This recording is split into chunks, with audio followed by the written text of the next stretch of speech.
glad you asked, Denise. I keep a dream journal, and I've literally had one dream that I have written down and remember. Do you Uh, seriously keep a journal, Mike?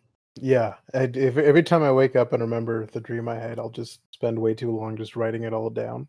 I mean, it'd be the most uninteresting podcast ever, but I could do a podcast just on these weird dreams. It's like they completely leave your mind, and as you read through them, I'm like, okay, I can see it perfectly. I remember exactly everything about this. You gonna tell us? Yeah, Shaquille it's called Shaquarantine.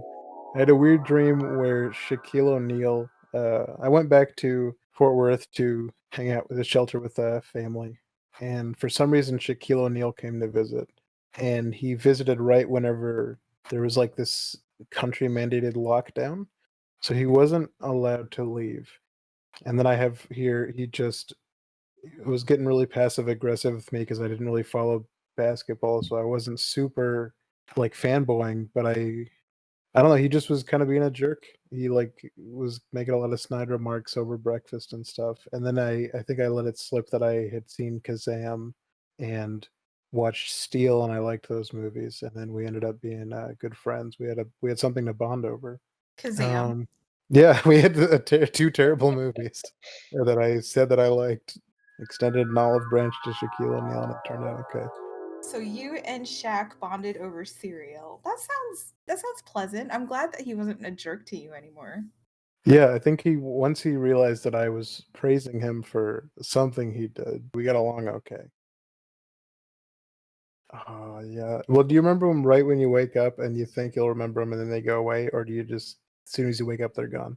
I would say the former, where you like hang on to little pieces of threads, I guess. I try to like follow that thread back in time. The ones that I've written, they're like epics. It's like a George R. R. Martin novel, but I'll start with like the last thing that happened, and like paragraph by paragraph, I'll go in reverse to the earliest thing I can remember. Those are the best, is when they become epics and you're just like, I can't believe I remember all of this. Yeah, I had one where I was trying to convince people I was in a Beyoncé music video in 2000, and nobody believed me, and it was like the whole dream. I was just like, "God, okay, look, let me look in my phone book. I have Beyoncé's number." I called her up, and it was true. I was in the background, like we played the video. Do you I'm guys like get In the exhausted after having like massive dreams like this? yeah, like I've been working all night. Yeah.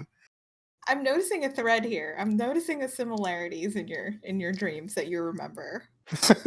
You dream of celebrities. I had one where Toby Maguire was a serial killer, and I had to pretend like I was into it just so he wouldn't kill me, and then I killed him. Oh wow, that got really dark. That's kinda why they're not suitable. They all end in violence for the most part.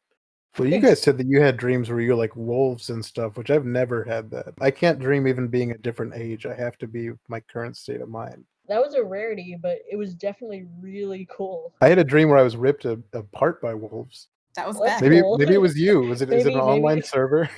that'd An be MMO amazing. for Dreamscapes. Bro, Dreamscape mixtape. We talk about our Uh, dreams and Beth makes automaton noises. Beth, did you have any quarantine dreams? A lot of very non-interesting ones that just revolve around constant stress dreams, like a lot of them where I find myself back in school having to go to class, and I can't find my schedule or the stairs don't lead in the right directions that they should. I've actually had a lot of dreams about like Japan actually, and traveling with you guys. Which is so funny. Like recently, I had one where I'm like, "Oh, I'm in Japan. This is awesome," but I shouldn't post my Instagram story about this because people are gonna call me out for not quarantining. I guess this is a new stress dream for me, but like I'll dream I'm in a crowded space and no one's distancing, no one's wearing masks, oh. and like I'm like, this is too real, brain. Just give it a rest. Let me dream about something nice. Wow, that does sound super, super stressful. Maybe just all my day-to-day stress just manifests. Hopefully, gets out of my system while I'm dreaming. So I've had a lot of the anxiety dreams. Usually my anxiety dreams are like they always manifest as a tornado. The latest dream that I remember that wasn't an anxiety dream is like a three-part epic where it starts off with me on an expedition to explore some underground ruins and I don't know, like find treasure.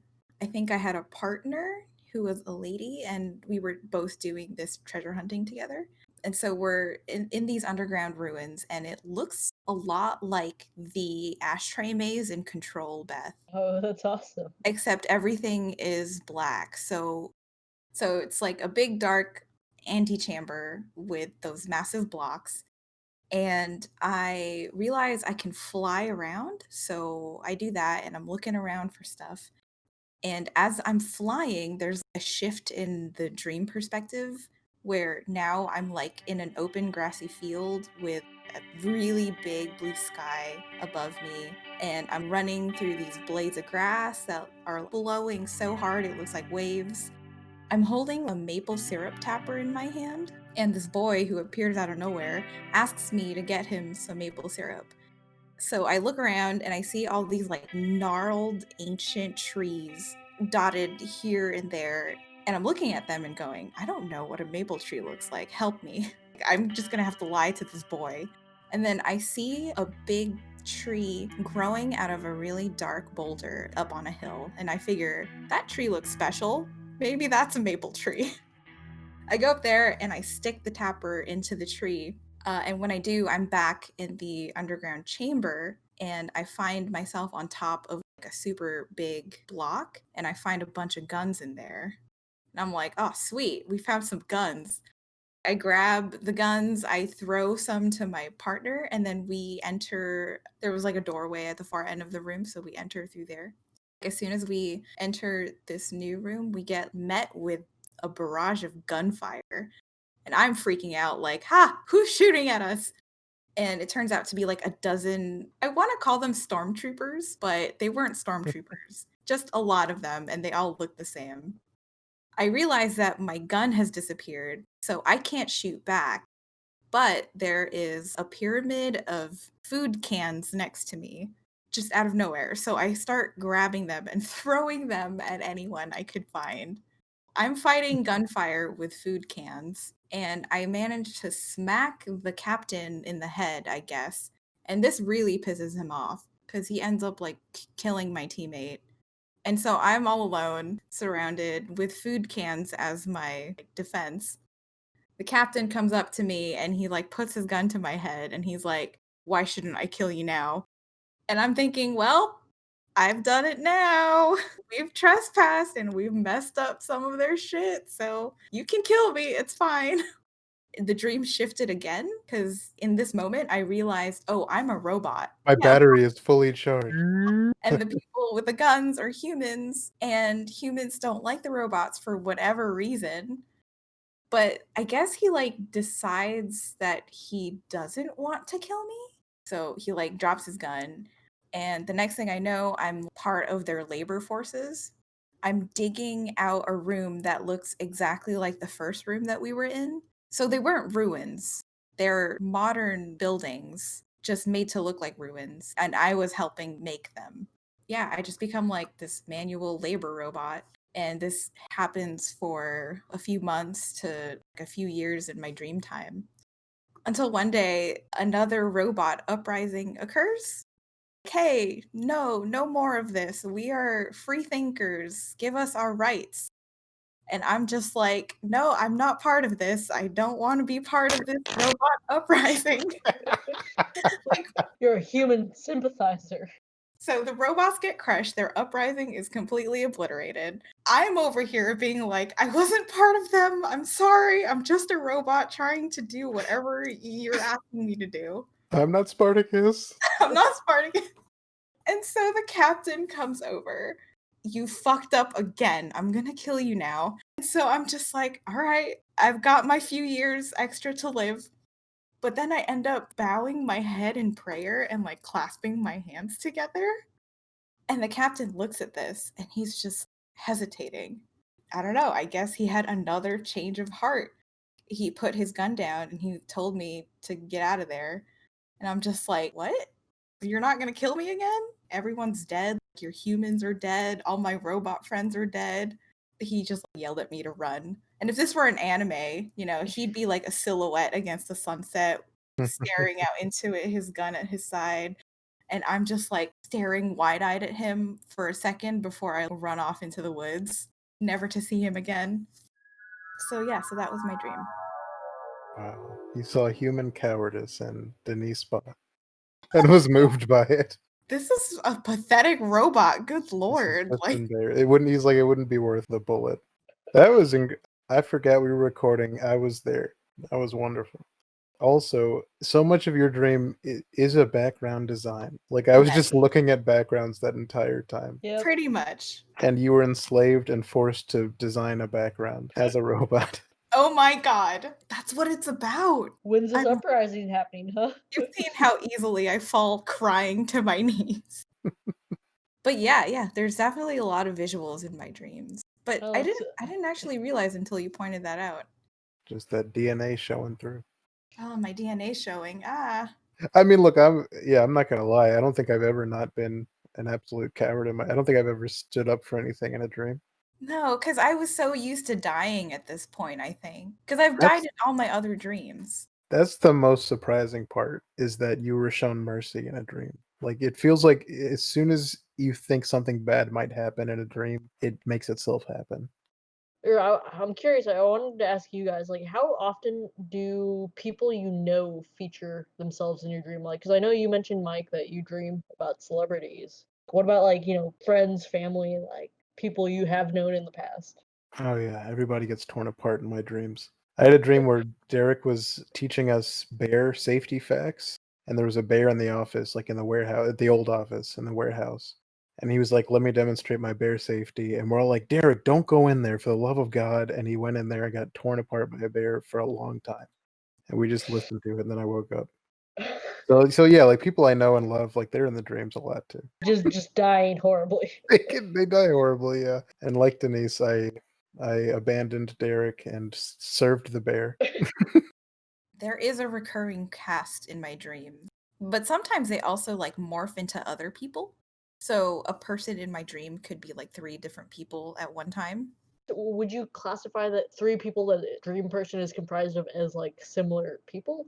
Or No, maybe it's just whatever suits the dream at that moment is whoever it is. It's literally like, oh, this person is your brother, but will also be your sister, but is also your brother again. And I'm just like, okay, sure.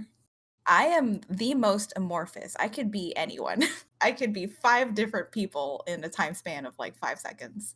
Your Yeah. first person changes? Yes. First person changes. Whoa. So, It's like- like it's a trip. Like I have to when I write my dreams down, I have to take note of what perspective the things are happening in and what perspective I am taking things in order to make Wow. sense of what is happening. so basically Thimbleweed Park, where you can Yes, just exactly like Thimbleweed Park, actually. Yeah, it's constantly switching. but your knowledge between characters carries over. Yes. And usually it's me, the person, the background artist that explodes him that dies. And I'm like, oh, God damn it, not again. This is going back to like who is featured in my dreams.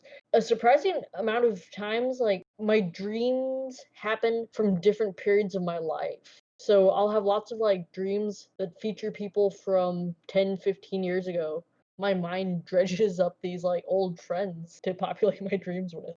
It's interesting to just be like, oh, hey, it's you, and we're back at this point in my life. It's like fake time travel. Yeah. Is there a time period that you revisit often? Lots of high school stuff, a few college moments, and then a lot of like childhood Japan stuff, which I guess those are like 3 maybe distinct portions of my life. I don't know if this happens to you guys, but like sometimes whenever I lay down to sleep, sometimes like I'll remember the dream from the night before. Something that completely eluded me throughout the whole day, but it just like You're is getting like a flash. previously on Beth Ball ZZZ. That's weird. I don't know if I get the dip back into the previous night. I thought you were gonna say, I don't know if you guys hear like voices before you're actually asleep, where you can hear like the sound effects and characters and people talking, and you can hear jokes being said. I get that with like I don't know either voices in my head that aren't my own in my head voice, and that sounds just completely batshit crazy. Yeah, Which I figured out a test for it. If I can make them say whatever I'm thinking about, then I'm like, okay, that's me in control, not right. them. Not But I me, also not get them, me. no, it sounds completely psycho. But same with like music. Like sometimes like I'll go to bed, like I swear to God, like I hear music and I'm like, who is playing that thing on? Like I think it's like a neighbor or something. But then like same trick. If I can loop a portion of the music in my head that wouldn't normally happen, I'm like, huh, that's Right. weird, and then I just go to bed. Yeah, it's that weird glue in between awake and asleep. Now DMT must be crazy. I think this is a great place to wrap up our quarantine fun times convo. Thanks for joining me again, you guys. Where can I find you on the interwebs? You could find me at Mike Salcedo _ on Instagram and Twitter. That's MikeSalcedo at Amazon or Twitter. Not Amazon or Twitter, Instagram and Twitter. What are you trying to sell us, Mike? I'm trying to sell you some delicious Perrier. Every time you spell your name, I keep thinking of McDonald's. No, Mickey Mouse, I'm sorry. Myckey. Mouse. And Beth? And I'm Elizabeth IDR on both Twitter and Instagram. And I'm at Akicog on YouTube and Twitch, and at Denise Magdale on Instagram and Twitter. We'll see you next week. Bye. See ya.